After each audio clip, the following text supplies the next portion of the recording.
ये देखो मेरा लेटेस्ट वुड वर्किंग प्रोजेक्ट।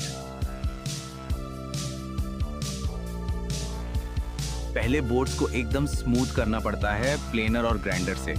भाई इसमें बहुत डस्ट उड़ती है। फिर मैंने होल्स बनाए एग्जैक्ट मेजरमेंट्स के साथ।